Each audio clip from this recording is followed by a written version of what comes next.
This is a great place to start right here. Um, this guy and I have a long history, and I'm going to tell you right now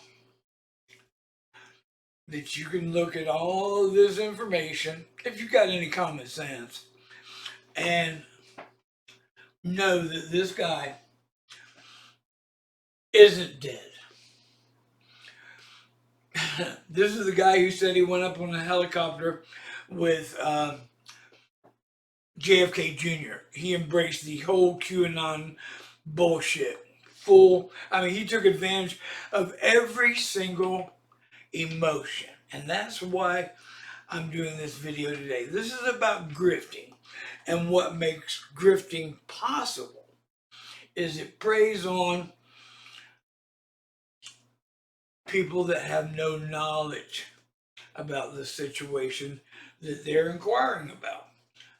Okay? When you're looking, to fix your sovereignty and get your status and standing correct as the American national elector, that's an important component of that David never got.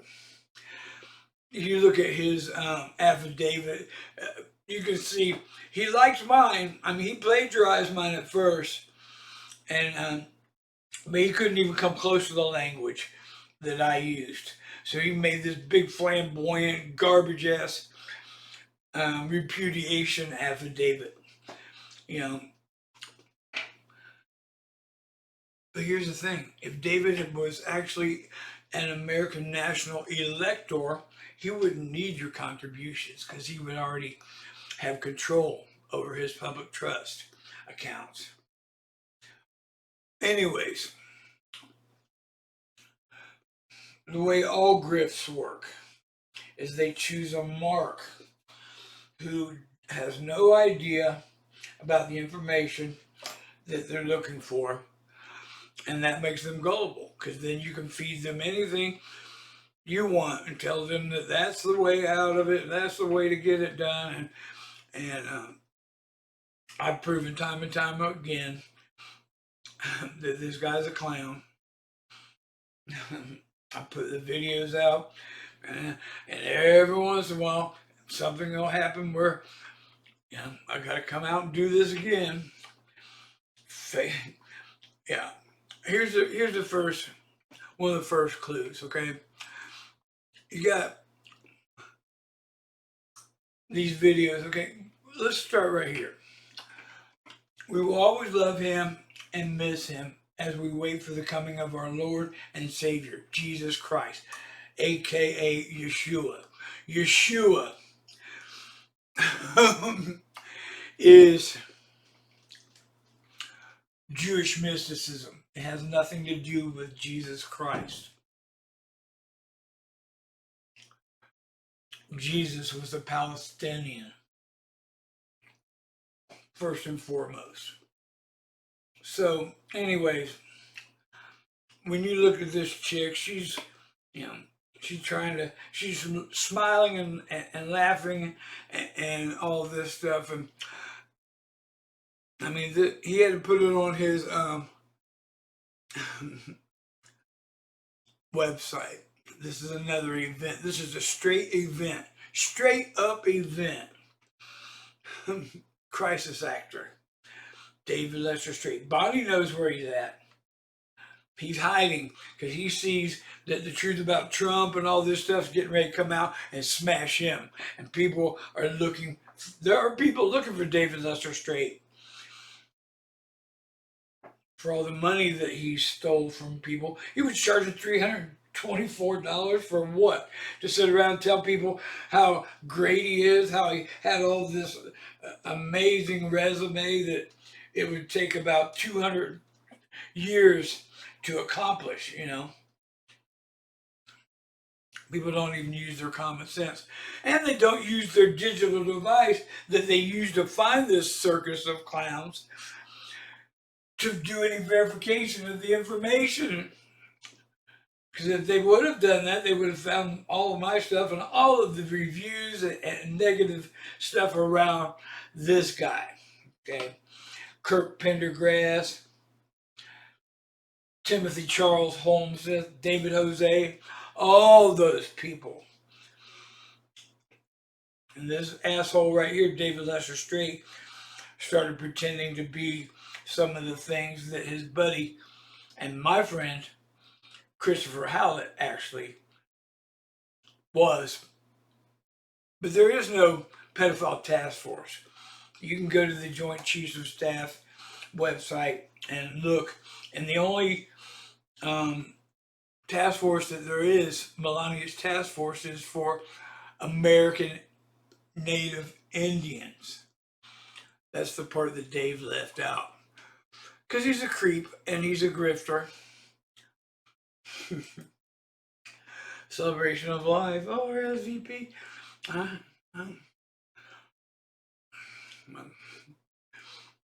Bet your ass he ain't done. He never went. He doesn't know Trump. He doesn't know anything. He doesn't know Ammon Bundy. All the claims that he made are false. And I've proven that time and time again. If you guys still believe in this fool, you're a bigger fool than he is. I got one thing to say to you, David Lester Straight. You're a phony piece of shit fuck. I've told you that to your face. I've said that many times, and you're such a pussy. You gotta fake your own death. What a loser. Back when I was promoting hashtag Tell 5 People, I had created a document I featured on my channel called the Affidavit of Standing Jurisdiction and Status. And I had caught David Lester Straight plagiarizing my intellectual property as his own.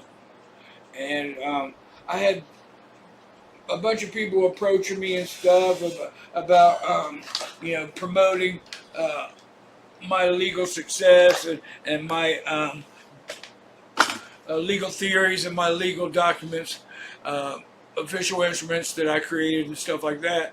And somebody referred me to Dana Obar and Chris Howlett and Kirk Pendergrass. And Kirk Pendergrass has a YouTube channel called Kirk's Law Corner. And they had invited me on to Kirk's Law Corner to talk about, my my legal success and my affidavit and all that stuff. And I had just been on Facebook challenging David Lester Straight, David Jose, and John Gentry to a 1-hour open debate to see who in the hell knew what they were talking about when it come to law.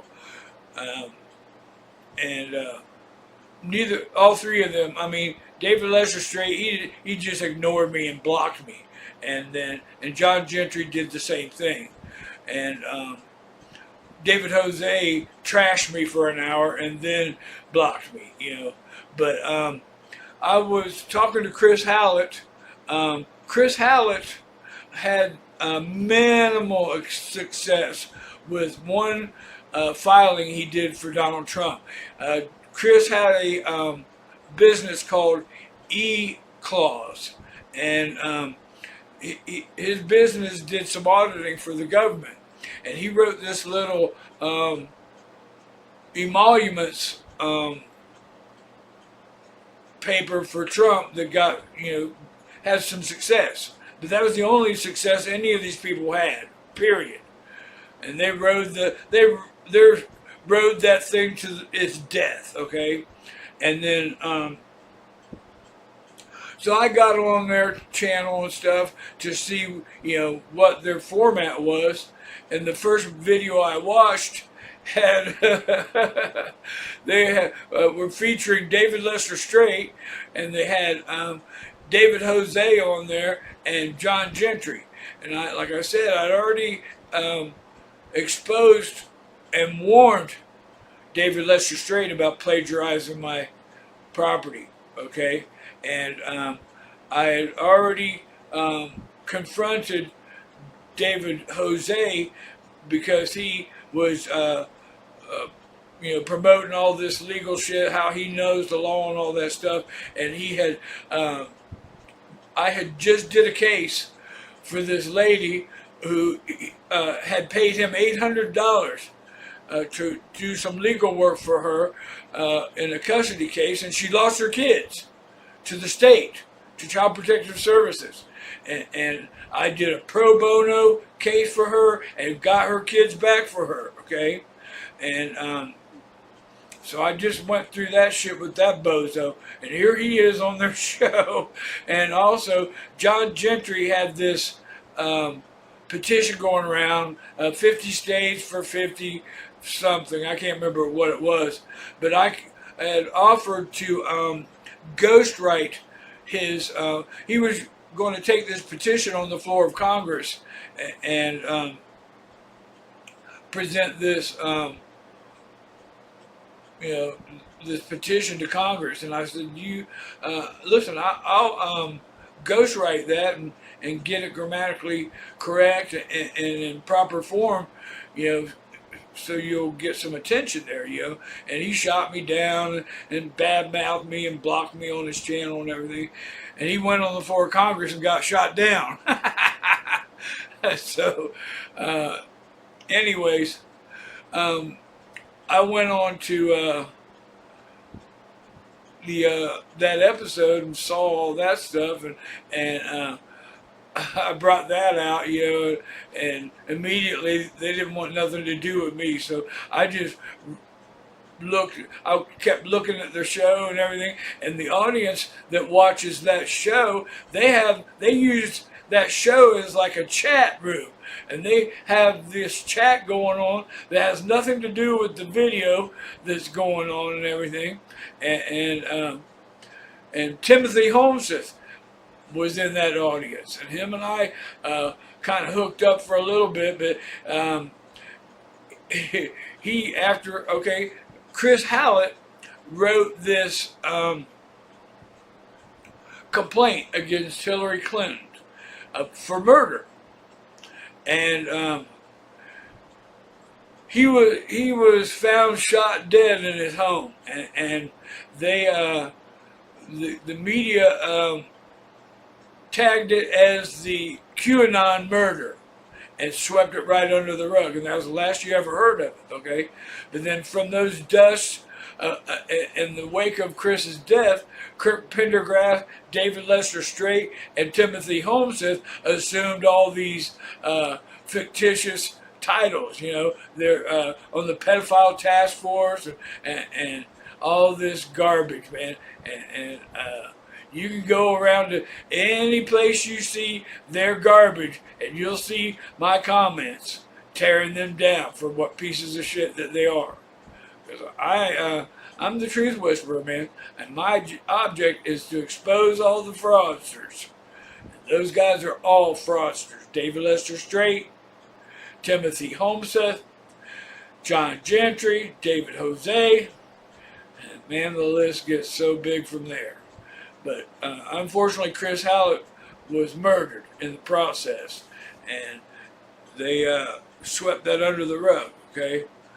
And all these guys perpetrating to be all the things that Chris Hallett actually was afterwards just shows you how pathetic and smarmy maggots that people can be, So there's my Tell 5 People extended version. There's a whole bunch of stuff that goes along with that Tell 5 People hashtag. I use that so effectively. Matter of fact, I just when I discovered that the court was just unlawfully garnishing my disability for 16 years for child support, I used that for about 3 years to just tear them all down, tear down the county commissioners and the Governor John Kasich, and the judge, Anthony Capizzi. I tore them down for 3 years. And when I came back to Dayton, Ohio, I went to the county commission meeting, and within 3 meetings, I got all of my money returned to me representing myself. I didn't even go to court. I used their television airtime to smash them to death. And they had no choice but to give me my money back because I was obliterating them. But see, everything that I do, they learn from and they adapt from. Okay, so they, for my affidavit of standing jurisdiction status, they adapt to stuff like that, you know. And the county administrator, they changed the public speaking time from 15 minutes to 5 minutes because of me. And they violate the law. They're not allowed to remove that stuff. They're not allowed to. They're not allowed to do any of that stuff. They're not allowed to remove that from their social media files or anything. But they're not following the law. There is no law. They are the lawless, and you guys got to get that in your head. That these motherfuckers don't follow the law. That's why, you know, it's so important that you understand that there is no Constitution.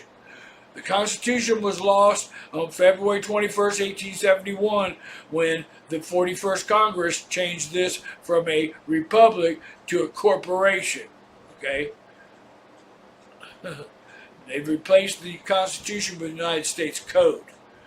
The Code, I've explained that to you before in several videos. You need to go look for that information. And I'm going to put you right on point. You got to get that through your head. There is no fucking Constitution. And anybody that pretends that there is one is lying to themselves and lying to you. There's not a single lawyer on this planet that doesn't know that what I'm telling you is the truth. And if they don't, they're ignorant. And if they say they don't, in a court of law, you can prove that they do, whether they don't or whether they do. Because the law says you can infer someone has knowledge of something due to their similar circumstances or their occupation. So there you go. You don't see any lawyers coming out as whistleblowers about the judiciary, do you? David Lester Straight had kind of fallen off my radar for a long time, and until I saw Timothy Holmes's channel on BitChute. He's got a couple of them. One's called the I can't remember, the High Command, and Timothy Holmes's, Timothy Charles Holmes's. Anyways, he was doing all this delusional bullshit about David Lester Straight. And that dude Timothy needs psychiatric evaluation because that dude is all over the place, nuts. But anyways, I got back on David Lester Straight, and I did a search for him, and I found he was doing these seminars. He charged $324 per seminar to teach these people about getting their citizenship straight and all this stuff. He knows nothing about. Okay, I'm not a pioneer of that genre, but I'm definitely a trailblazer. Who, you can see if you go back through some of the videos I've done, you can see that I know what I'm talking about. He don't know what he's talking about. But anyways, I looked on there and he had this resume that was just, I mean, people are so gullible. I mean, he's like, he worked for a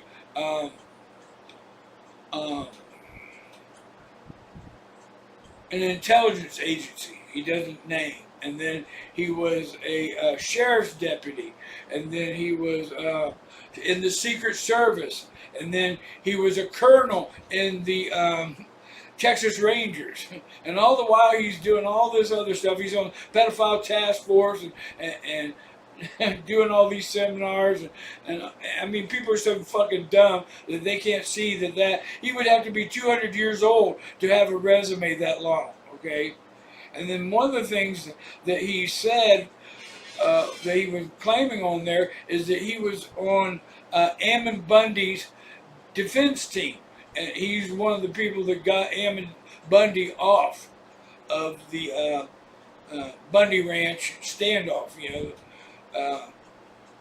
And I called Ammon Bundy's office, Bundy for governor, and I talked to Wendy, and I said, listen, this guy's claiming he was Ammon's on Ammon's defense team, and he's the one that got y'all off and all that stuff. She said, she put Ammon on the phone. He says, I've never heard of the guy. Okay, so I called David Lester Straight on his cell phone, which surprised the shit out of him. You know, and I can do that with anybody. I'm telling you, I got some shit. But anyways, I called him on his cell phone. He's like, who is this? I said, this is Don, the guy that I already warned you about plagiarizing my intellectual property. What the fuck do you want? I said, man, Emma Bundy says he don't even know you, you piece of shit. And he started cussing me out and all that stuff. Ended up hanging up on me. But anyway, the point is, and David Lester Straight and his wife just got arrested not too long ago for because they the stuff that they promote, like I said, they don't know what they're doing. Okay, they travel around with no tags and no driver's license and stuff, and they don't know what they're doing, because if they knew what they were doing, they would have gotten themselves a passport. Okay, when you get yourself a passport and you trade in your driver's license and your social security card and your birth certificate and all that shit, and you really get your when you become an American National Trustee, you have all these things. Okay, you have a passport, and you can drive without a license and all that shit when you have a passport. But Dave was selling these people license plates and stuff like that, telling them they could drive around, they didn't have to follow the law and all that bullshit. Well, fuck you, David Lester Straight. Yeah, Lester Straight, you piece of shit. David, not so straight. David straight to fucking jail is what you get if you follow that clown.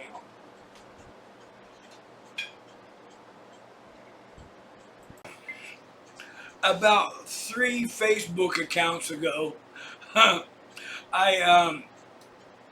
was outside at my house working on my motorcycle, and this young couple walked up in the alley there and asked me if I wanted to buy a katana. And I'm like, no, I don't need swords. I have weapons, real weapons, you know. Well, they were talking some stuff. They were pretending that they were brother and sister, and they were trying to sell the sword because they were homeless and needed food and stuff. So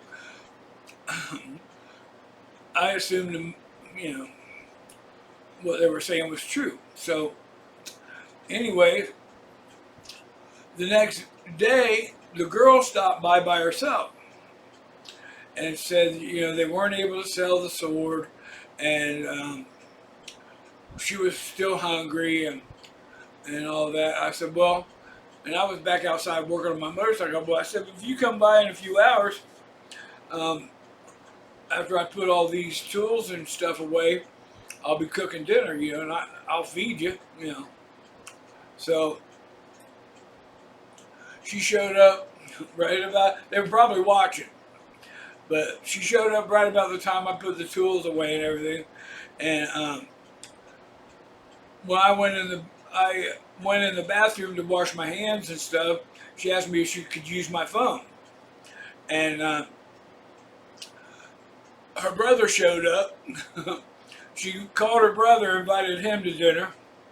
He shows up and he's kissing her on the lips and everything, and I'm like, okay, so you were lying about that, playing a game. I understand, you know. So at the end of dinner and everything, I should have been watching these people closer. This is my fault. I allowed this happen. I'll let my guard down. But um, they asked me to play a song on the guitar. And while I played this song on the guitar, they were talking about how she had just celebrated her 18th birthday. And they were like hanging on this for way too long, you know. And I looked at them, and she had her purse up over her shoulder and stuff, and they were looking at the door like they were getting ready to run, you know. And I set the guitar down. As I was setting it down, they're like, well, we got to go. And I'm like, hey, wait, where's my cell phone at? And boom, they were gone. So I went down to the local gas station, and all I knew was her first name. And this is like 1 o'clock in the morning. And 3 out of the 4 people at the gas station at that hour of the night, or that hour of the morning, knew who I was talking about and exactly where she lived. And cocksuckers are so fucking dirty these days.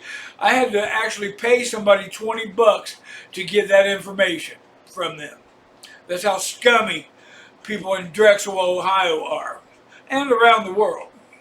So, anyways, I'm not going to go into all the craziness that went down when I went over there to her mother's house, but they, you know, they weren't gonna. She wasn't gonna come out. So on the way home, I seen the sheriff sitting at this spot where he always sits, and I'm like, "Hey, man," told him about it. He said, "Well, that's another jurisdiction, you know. So I'll send them to your house." So the cop comes to my house, and he's going through all this shit. Well, you know, I was like, hey, I know right where they're at. I know right where they're staying, and we can go over there right now, and you can do a search, and I can identify my shit that they stole from me. Oh, well, we can't do that. And besides that, we know where they're staying. We know what her and her boyfriend are up to, and we know that her parents have been trafficking her for sex. And I'm like, wow, that was fucking weird, you know. So he talked me out of filing a complaint. You know, oh, it's just, you know, nothing's going to happen, and you know, it's just, you know, typical getting out, doing their job bullshit the cops do. So, anyways, as he was backing out of my driveway, I ran out there. Hey, what's her last name? What's her name? He says Paris Martin. So I go in the house and type that in, and lo and behold, up comes this missing person report, which is the picture, the thumbnail for this video. And I'm like, holy shit. And it describes the area right where she's at, where she was at my house. She's 14 fucking years old. The cop didn't say none of that shit. She was missing person. She's 14 years old and supposedly missing right in that area. So I went on their Facebook page and said all that shit, you know, and they fucking, oh man, they lost it. The cops fucking lost it, you know, attacking me and shit. Oh, we never said that. That cop never said that. And I've got emails and stuff where the detective says that she watched the body cam footage and none of that stuff happened. So I did a fucking meeting with the city manager, the chief of police, and the detectives, and they all of a sudden that body cam footage was gone. So, you know, and I reported that. I tried to report that to the sheriff, to the Department of Justice, to the fucking um, Ohio State Attorney General. I reported it to the FBI, and I sent it. I gave it to Linwood and Sidney Powell. I posted it on the Office of 45, and I posted it everywhere that Donald Trump and Donald Jr. could see it.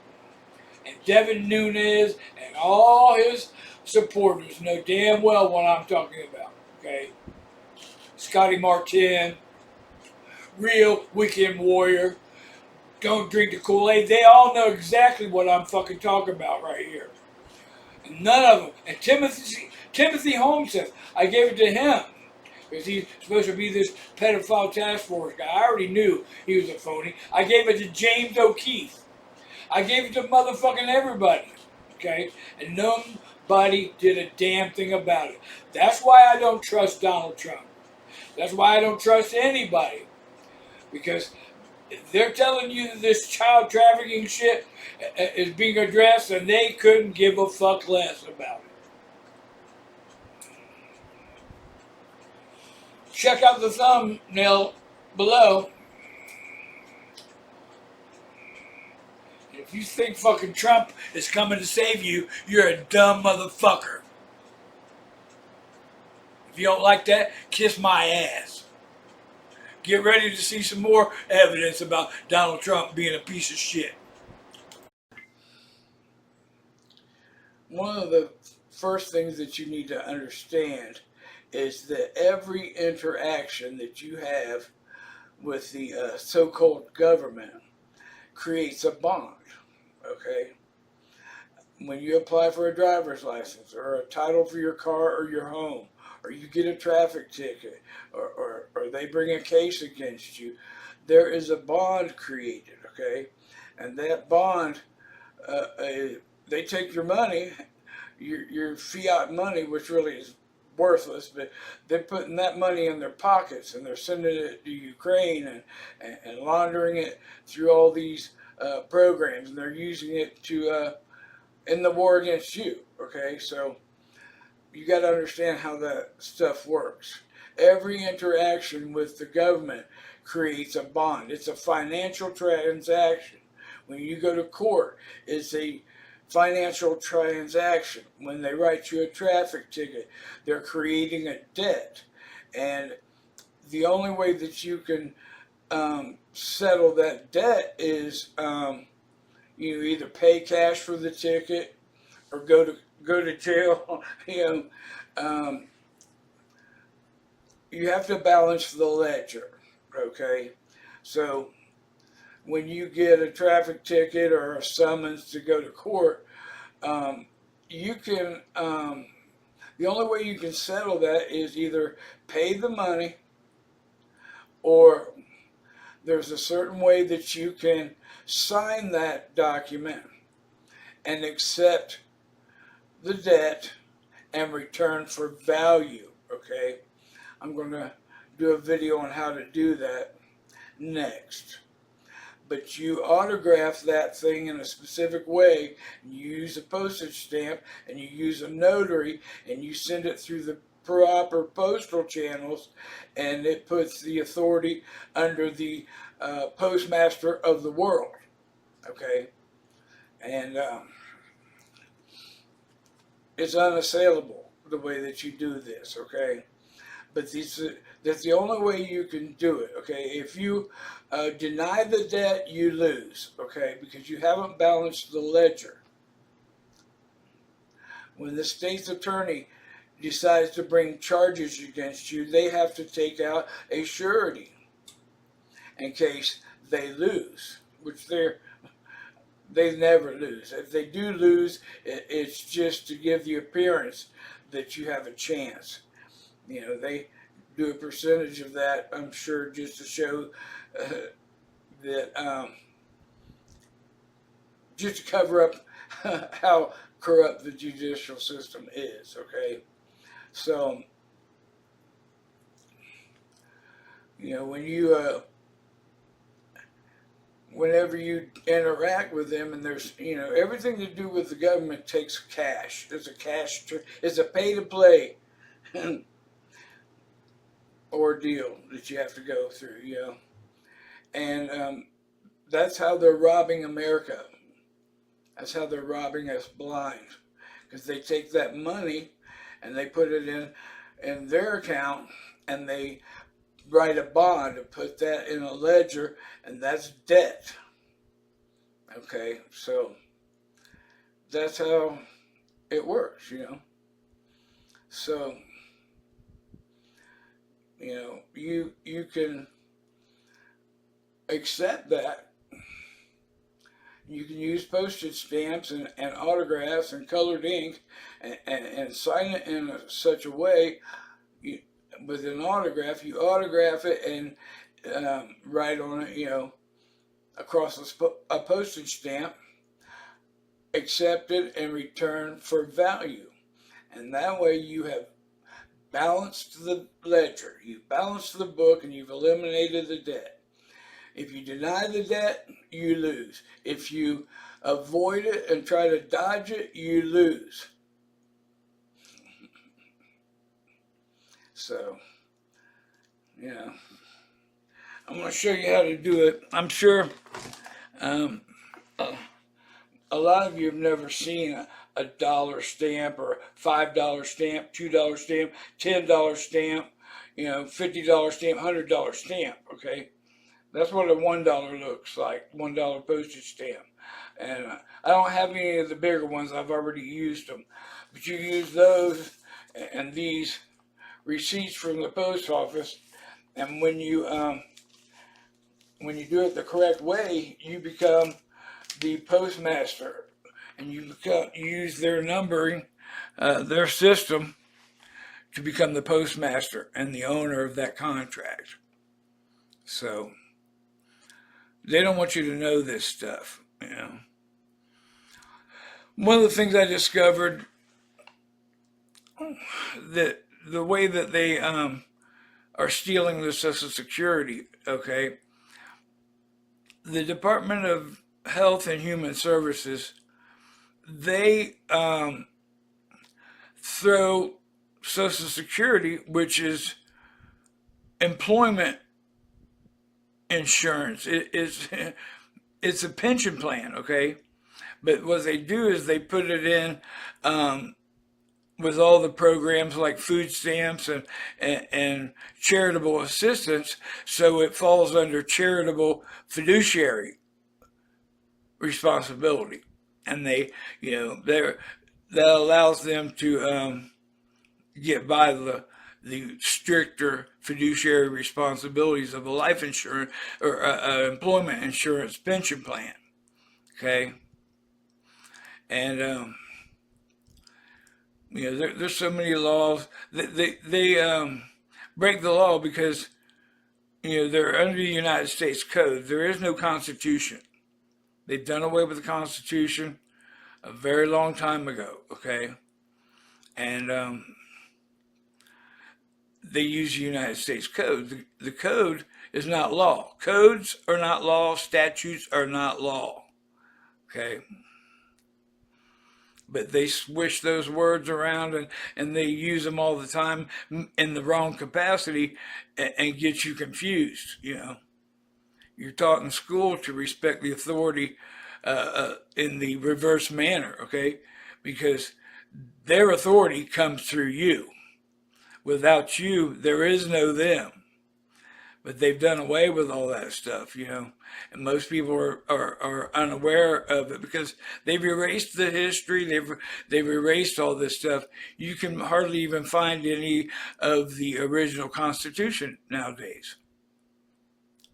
The articles, the common law articles are gone. You'll never find them again. So you've got to understand this stuff, because that's how they've destroyed everything. They've taken all the money, and they've destroyed our economy, and they've controlled it, and It's just the way it is, you know. You've got to understand how it works. It's all fraud. It's all financial transactions and fraud. And they get you to give your implied consent because you don't know how things work. You don't know the difference between a signature and an autograph. Okay, a signature is giving authorization that you authorize that transaction. Okay, an autograph has no binding component to it whatsoever. You have to learn how this stuff works, you know. And I'm going to do a video next on postal power, on how to address these issues properly. And I don't know. It's you watch the news cycles and everything, and they go through patterns. Right now, they're back on the fear pattern. Everybody just switched gears in the past few days and went right back to the full-on fear stuff, you know.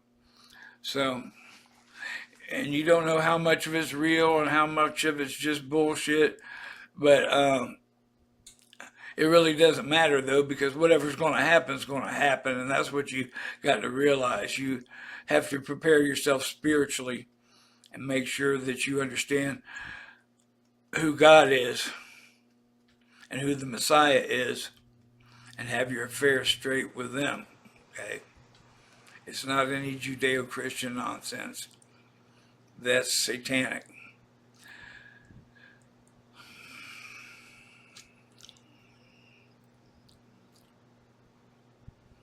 It's sad. It's really sad that so many people don't know how things work. You know, being an American begins with understanding why you can be an American or you can be a U.S. citizen, but you cannot be both. It's impossible. And understanding that is very important, okay? So that's where the deception comes in. If you are a U.S. citizen, you're committed to the District of Columbia, Washington, D.C., because the power and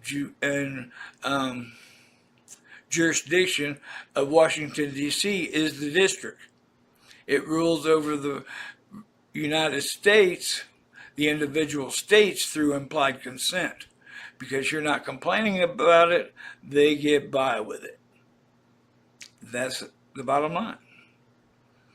So, and most people, you know, they've hidden this so well that most people don't even know that they can not consent to the government. But it's gotten more complicated and more complicated because the longer that they have control, the more entrenched that they become. And they write all these laws and stuff that protect them from you. So, you know, they've taken every office within the corporation that used to protect we the people from the tyranny of government, and they've weaponized that and turned that against us. So, there you go. Stay tuned. Tune in very soon for my postal power video, because it's going to be very relevant. You're going to need that information if you want to change anything. So, while researching some laws regarding to a project that I'm working on, I came across this, and I've known about this for a while, but this really lends to question the concept of dual citizens, whether by the state of Israel or any other country. I want to just lay this out to you. Now, this is from Cornell Law. Of naturalized citizens, voluntary action, burden of proof presumptions. A person who is a national of the United States, whether by birth or naturalization, should lose his nationality by voluntarily performing any of the following acts: obtaining naturalization in a foreign state upon his own application, upon application filed by a duly authorized agent after having attained the age of 18 years, or taking an oath or making an affirmation or other formal declaration of allegiance to a foreign state or political subdivision thereof. Well, what are these loyalty oaths to Israel?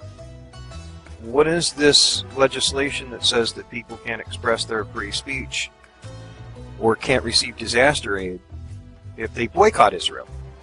That is a loyalty oath. And many of these congressmen and senators have to also sign a pledge to Israel.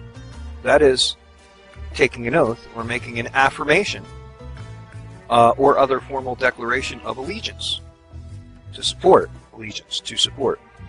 foreign state or political subdivision. And number 3, entering or serving in the armed forces of a foreign state if A, such armed forces are engaged in hostilities against the United States. I ask you, is it not a hostility against the United States spying on the United States? And this has been widely reported that Israel is the biggest spy of any so-called alleged ally that we have, and they are the so-called ally that spies on us with impunity. So accepting and serving in or performing in the duties of any office, post, or employment under the government of a foreign state or political subdivision thereof, or attaining the age of 18 years or as required the nationality of such a foreign state, accepting, serving in, or performing the duties of any post or employment under the government of a foreign state or political subdivision thereof after obtaining the age of 18 years, an oath, affirmation, or declaration of allegiance is required. So, you know, I want to ask my fellow conservatives and on everybody out there, all Americans who support this concept of these dual citizens from other countries sitting in positions of government, military, public trust, and operating under their current status as United States citizens, or, you know, just this is food for thought. Tell me where I'm wrong. I would love for somebody to try and argue the point and say that these are not loyalty oaths, that none of these people, like I think Rahm Emanuel even served with the IDF, these people that serve with a foreign military when that foreign government has spied on the United States, has stolen tech secrets, has shared these tech secrets and sold them to China. So, folks, please tell me where I'm wrong. I would love to know how any American who could oppose this and call it anti-something something.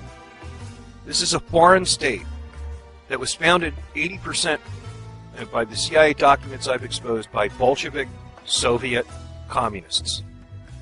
So, especially to my fellow conservatives that call yourself conservatives, if you can support, get behind, or condone this, you are not a conservative, you are a communist.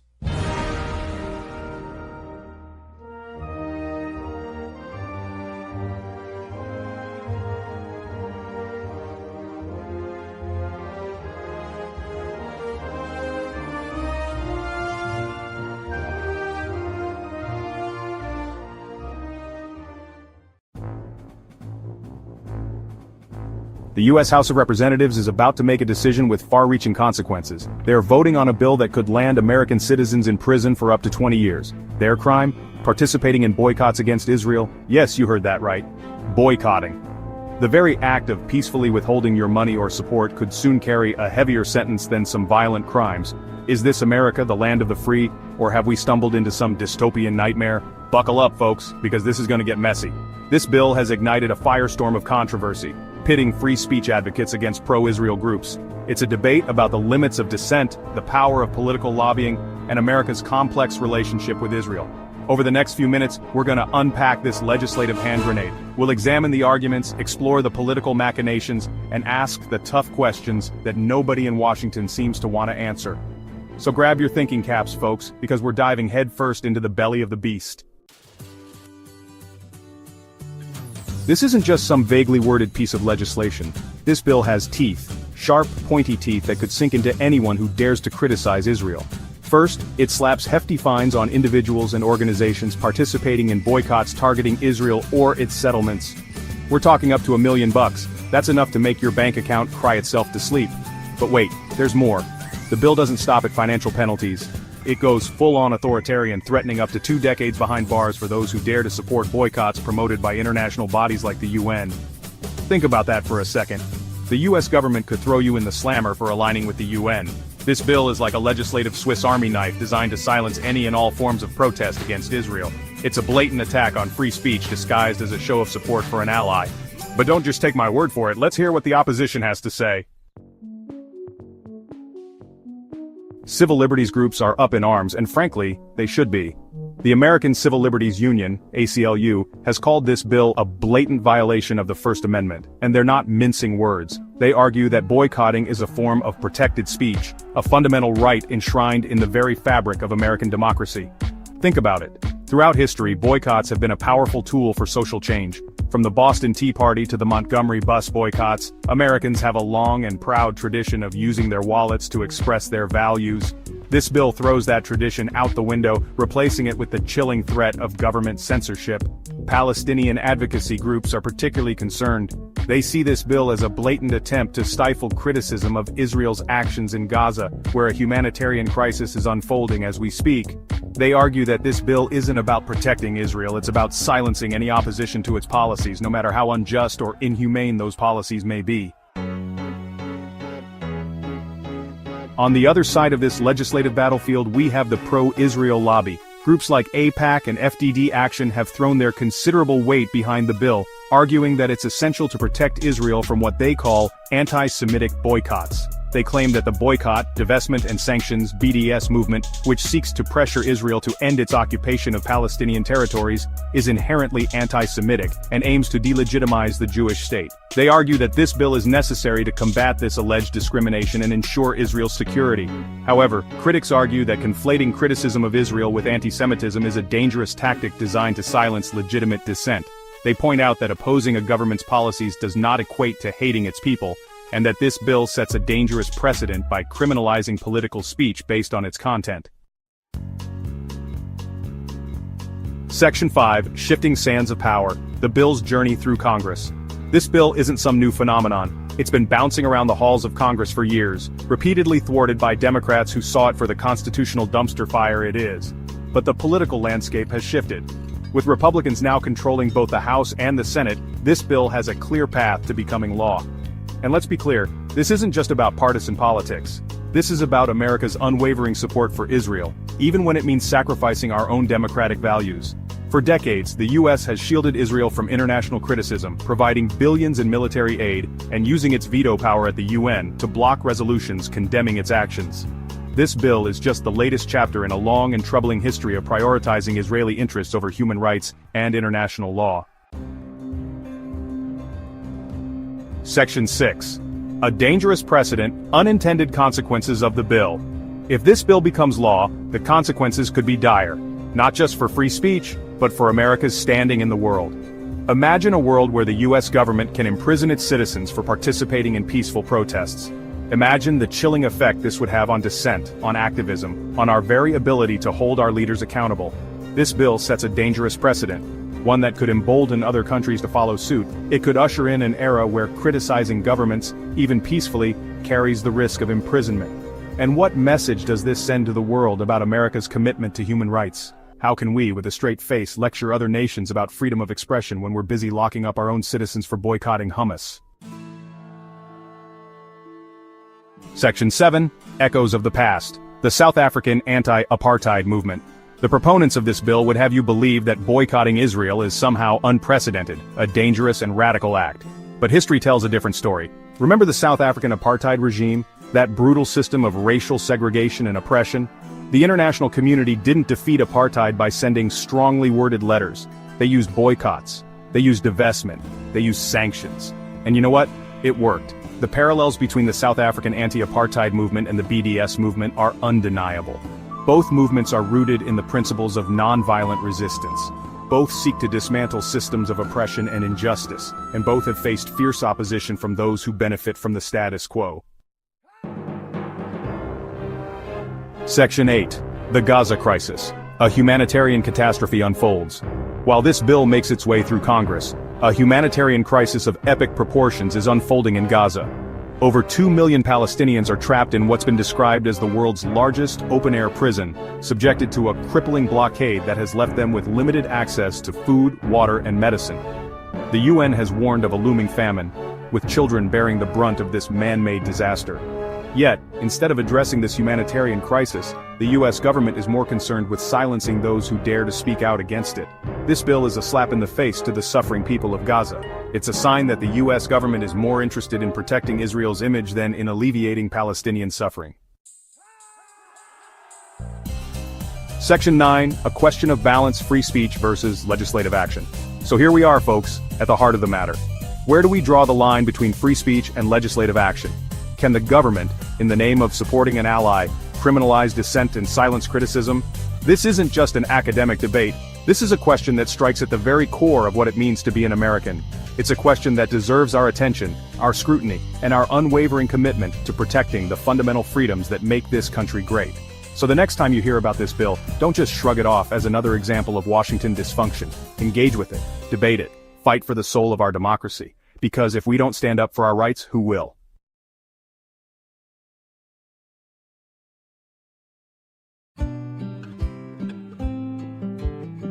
March 9th, 2025, President Donald J. Trump today proclaimed the birthday of the Rebbe, Rabbi Menachem M. Schneerson of righteous memory, as Education and Sharing Day USA, paying homage to the Rebbe's life, legacy, and vision for humanity.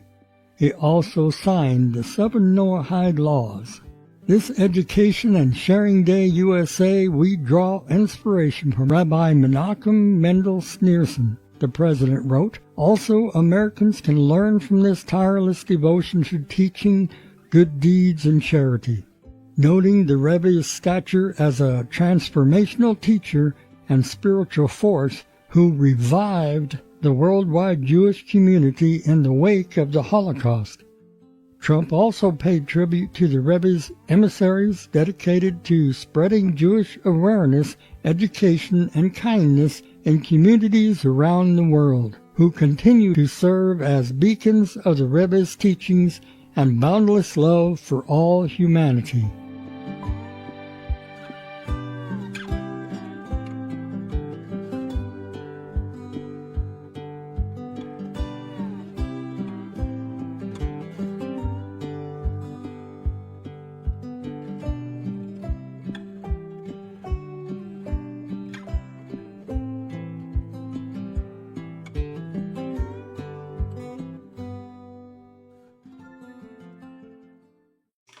If you are interested in the postal power information that I talked about in this video, leave a comment in the comment section below this video, and if I see enough interest in it, I'll post it. It's invaluable information that costs you absolutely nothing.